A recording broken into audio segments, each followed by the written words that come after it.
10 out of Was 10. that a sporting goods store? What the fuck type of store was that? It sold weights and clothes and crossbows. Sounds like a sporting goods Yeah, store. today we learned that the dish of the day has never been in a sporting goods store. Yeah.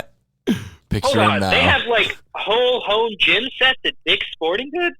Yeah. Yeah. They have literally... Really? Some are better than Anything. others, obviously. They Like a used to smaller sell- Dick's like isn't gonna have everything in stock, but They used to sell guns. Of course, they're gonna have crossbows. I said Oh, smaller no. dicks. Oh, I just realized that. Sorry. Smaller dick. Anyways, I don't know. Yeah, I mean, I was already pretty generous with my score with the characters. I will bump it up 1 point for Ernesto. I had originally it was a 7, but I'll go to an 8 Hey! because I do love all the characters in Ernesto and the Jew lawyer. Stay tuned. We're Yeah. going to get Donnie up to a perfect 10 out of 10 for this episode. We'll just convince him. I Adam. gave it a 9. I thought that, Whew. everybody was pretty on par. It wasn't like super screamy character-y to me, so I wouldn't give it a 10.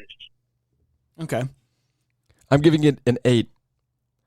No, you guys said it all. Yeah. I mean, it's good. I don't know if it's a 10 yet because I have 10s out there for my characters. I do, but not yet. I got a question for you guys here. Is Bruce Mathis just as much of an asshole as the rest of the gang? Hear me out on this. He acts like he is the moral high ground, and I understand he's done some charity stuff and he's asserted himself as charitable, but we've seen in real life that there are people that just because they assert themselves as a philanthropist does not make them a good person. Yeah. A full-on rapist? This is the full-on rapist. Yeah, well, this is the only show I watch.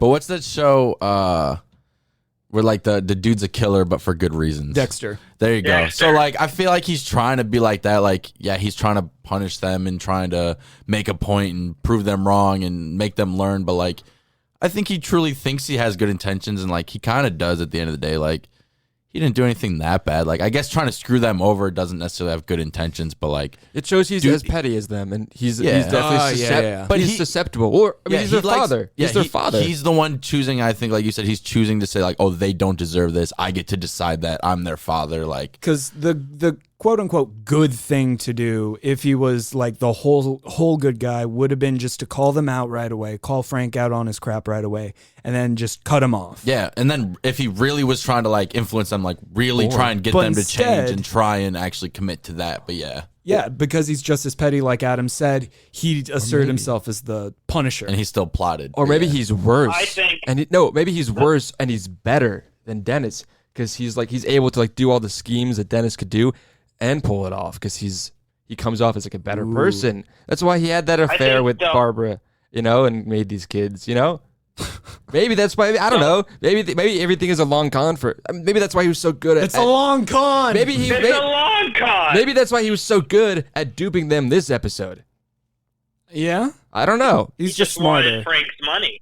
Also, what's more vomit-inducing, Bruce Mathis or that goatee? That goatee was pretty bad. All right, yeah. The only way to beat a narcissistic, sociopathic asshole is to become a narcissistic, sociopathic asshole. Well, he sired them. I mean, yeah. I've been watching the past 5 years of American politics. I did think that was interesting when he said Frank turned them into monsters, and when we spoke about Barbara in the Save the Children episode, we all pretty much agreed that Barbara had her hand in turning them into monsters as well. So I thought that point was interesting too. Barbara's a bitch. Sorry, she was. Was Barbara always like that? Because then, because she had to get with Bruce at some point. And if Bruce was a good person, then I don't know. He wouldn't have associated himself with Barbara. I'm just confused how Bruce Mathis and Barbara Reynolds ever got together in the first place. He's a con.